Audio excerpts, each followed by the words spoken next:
All right, everybody out there in listener land, welcome to episode 320 of the Real Dealz podcast. I am doing a video show this week, as you guys can probably tell.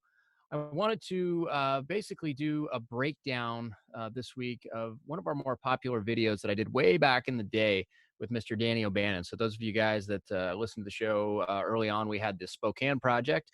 And if you listened to the show recently, then you probably heard the interview with, we called it the high volume wholesaler, kind of a tell-all interview, and that was with Danny O'Bannon. So Danny started, 6 or so years ago trying to get back in the game, and so we helped him do that, and now he's killing it, which is awesome to see.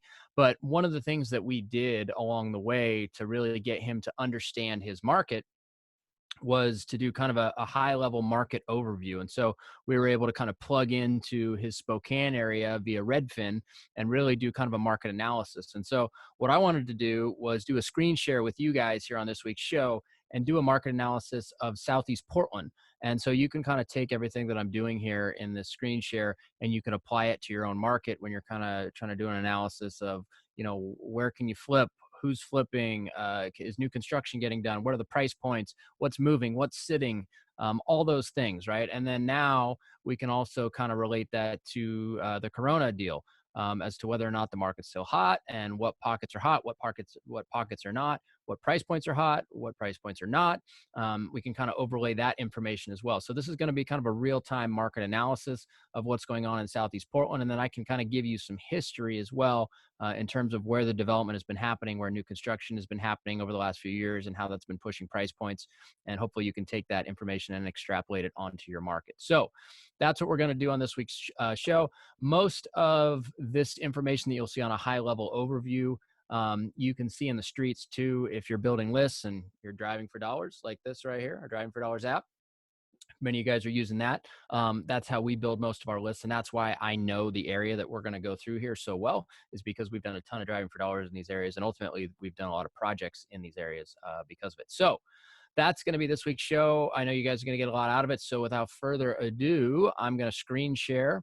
And let's hop into this thing called market analysis on how to flip, where to flip, and who to flip to, and also new construction, right? Because we're going to talk a lot about that also, since there's going to be a lot of new construction comparables here for us to look at. So let me do a little screen share, and I'm going to share away. So here we are. Let me open this up a little bit more.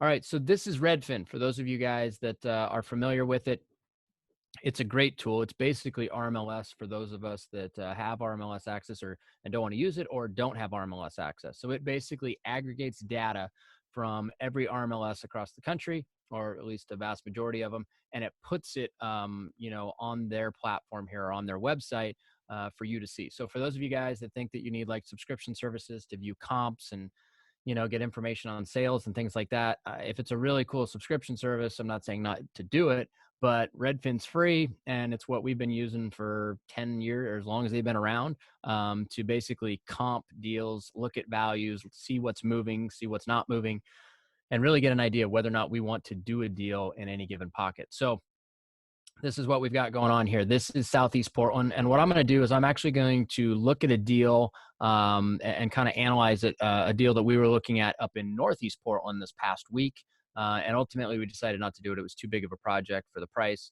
But I really was looking, pretty hard at the different areas and different or the different areas around the house, and then ultimately the different types of homes that are selling and at what price point. So we'll kind of cruise up here first into North Portland. This right here on the left side is the Willamette River. It goes right through downtown. I-5 runs up, goes all the way through Portland, and then on into Vancouver, Washington. And I-84 here kind of runs deeper east. And this all here is southeast below I-84, and this is all northeast above I-84. So just so you guys can kind of get your bearings here. So we were all the way up here, right? And then as you go across up above here, that's going to take you into Vancouver as you keep going. So zoom in a little bit more. And so that way we can show the different homes that are on the market right now. So this is a major thoroughfare, MLK Boulevard. And then as you scroll over here, you'll see I-5 is right here. So this particular home was off I-5, and it was off of Lombard. So it was in the Decum Triangle, which is basically this area right here is considered the Decum Triangle.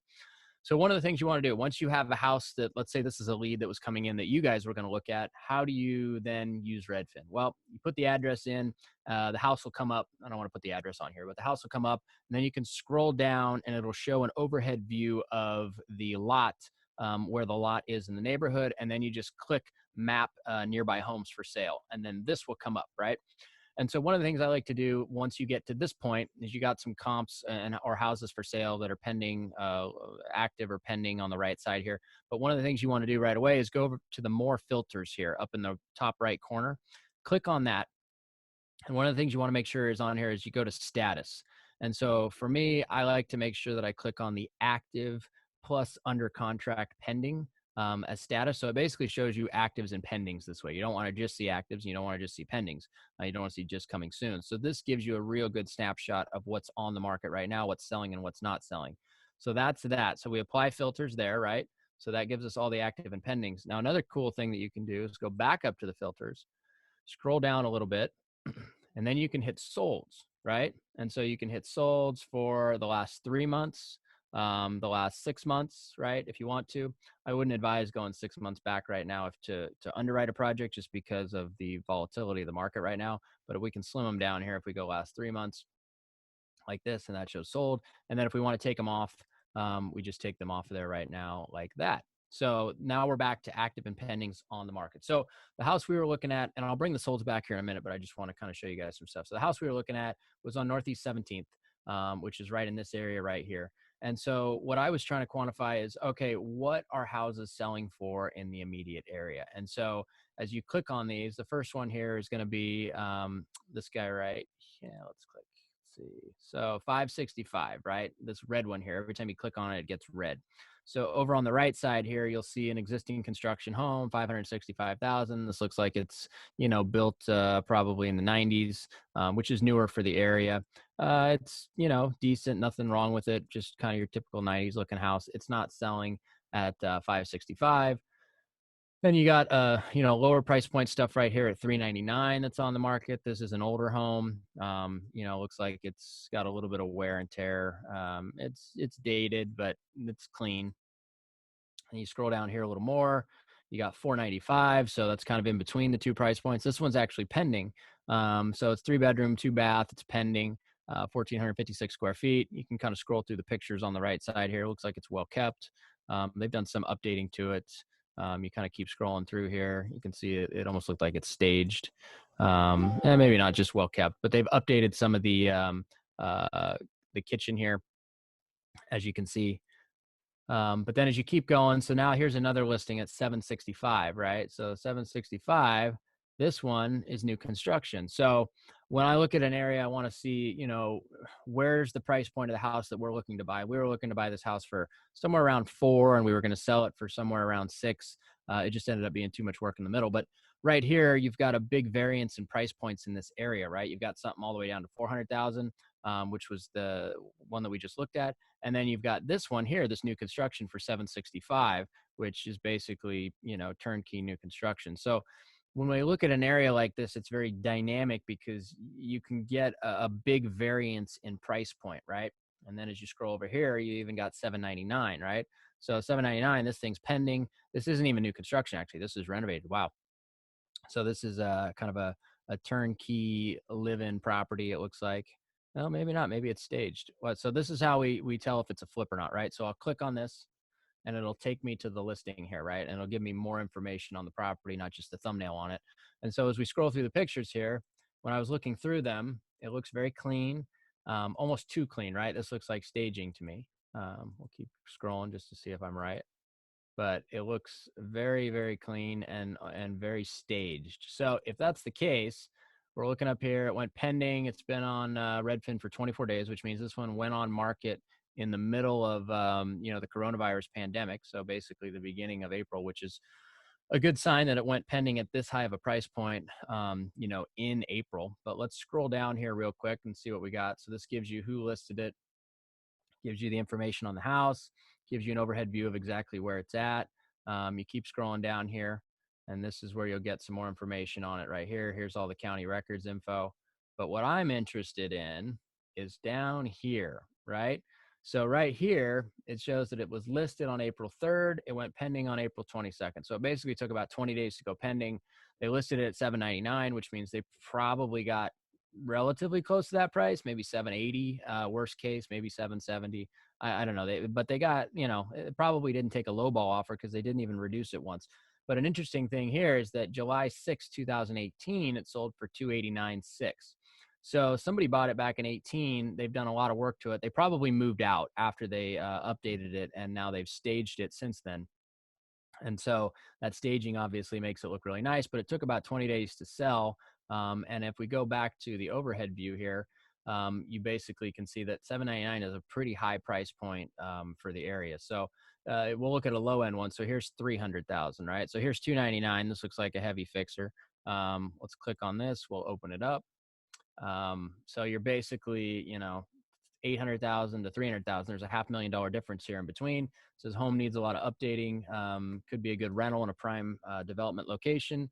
And they've got one picture on here. So let's see. I think this one might even have been a short sale. It says it's been on the market. Here's an interesting thing. So up here, it'll say how long it's been on Redfin, which basically mimics essentially how long it's been on the market. So let's scroll down here again. There's the county info. So it was listed at $299. It went on back last year. It went pending. They relisted it, and it went pending again August 15th. So my guess is that this is a short sale because it's been listed for so long. So it's a high likelihood that that's the case. But anyway, we go back here, and essentially what you want to try and do is really figure out, okay, what's on the market. We can click on these guys, see, how quickly is stuff absorbing. Here's some attached stuff at $499 a piece.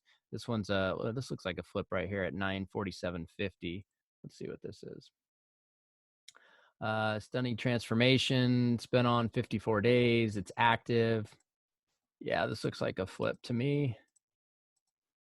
Definitely staged again. We'll see if it's a flip.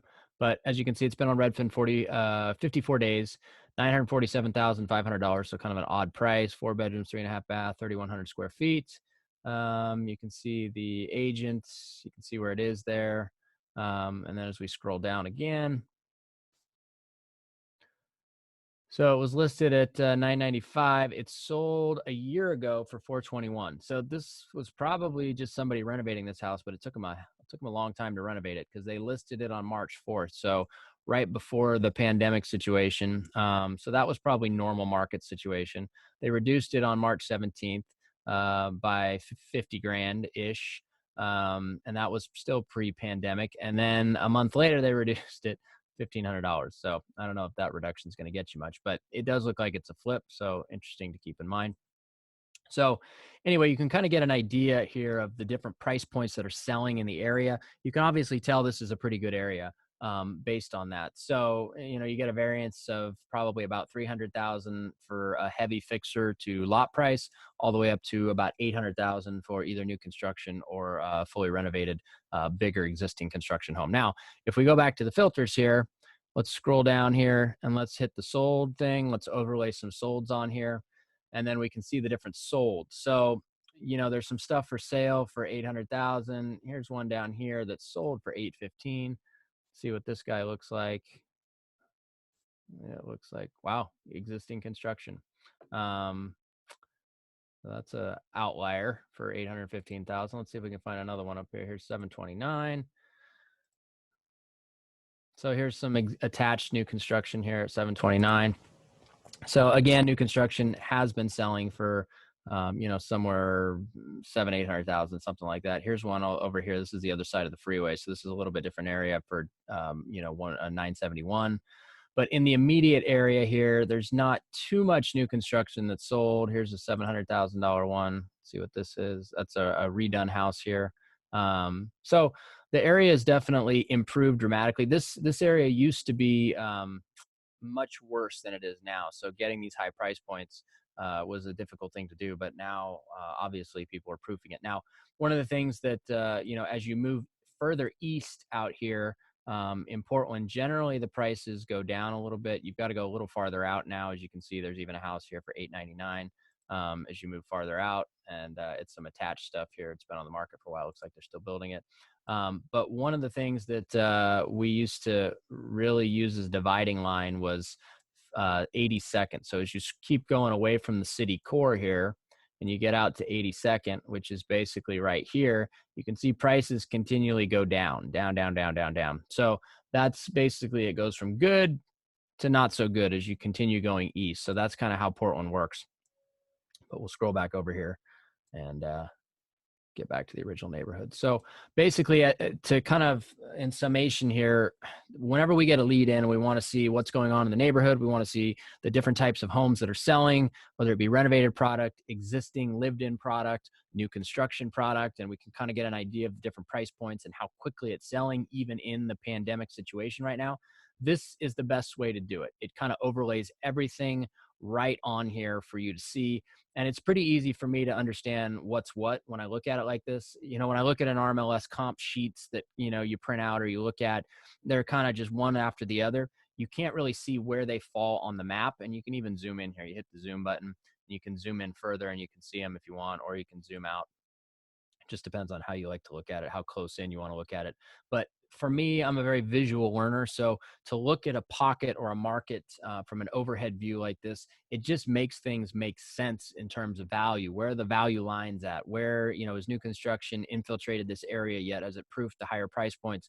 You know, are the turnkey renovated products getting an extreme premium versus other products or product types, you know, or versus a lived-in product? You can see all that stuff when it's overlaid like this. So this is a really cool tool. It's free to do, and that's one of the reasons why I really like it. So I'll stop the screen share here for a minute.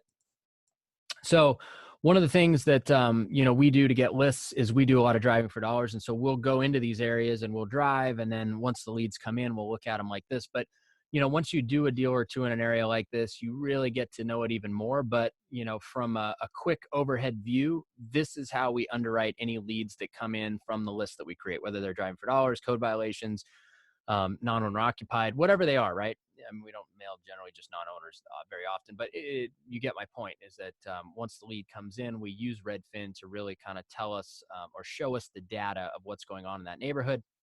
And then once we get a ballpark price from the owners, we can then kind of take that ballpark price, run it through this kind of analysis, and we know whether or not we should call them back, schedule an appointment, and go see the property. So that's kind of our process. This would be the process I would suggest you guys use as well to really get to know your areas and really learn values, right? Understand value lines, understand where the major thoroughfares are that change value. You know, where is it, you know, people are building new construction past or not building new construction? Where are the, you know, high watermarks in terms of comps and location or in comparison to your property's exact location, right? If it's on the same street versus, you know, 8 blocks over, you know, if you look at an MLS comp sheet, it's hard to tell that, but you can tell it exactly when you look at something like this. So anyway, hopefully this video was helpful for you guys and you can kind of use it moving forward in your own business. Like I said, this is something that I do every single day when we're looking at leads that come in the business. And, you know, I also use this as a way to monitor what's going on around our existing projects. So I can tell, you know, once you have a project in an area, you pay very close attention to what's going on in that area. And this is how I kind of keep my finger on the pulse in terms of what else has come on the market in terms of our competition, how quickly it went pending, what's sitting, who the agents are. All that stuff can be seen right here, which is just an absolute great resource, and it's free. And it's in virtually every market across the country. So if you guys are not using Redfin, I highly suggest that you do. And hopefully you got a lot out of this week's show. And then last, I would tell you, our Driving for Dollars app, for those of you guys that don't have it, go get it. That's how we build virtually all of our lists. And we have drive tracking now. So when you look at these overhead views of these maps, it'll show you exactly where you drove or whoever is driving on your behalf has driven. And that way you can track it and make sure you don't drive the same areas twice. So make sure you go out, download the Driving for Dollars app, take this information, apply it to your business. This is episode 320 video show. Hopefully you guys got a lot out of it. I'll see you all next week.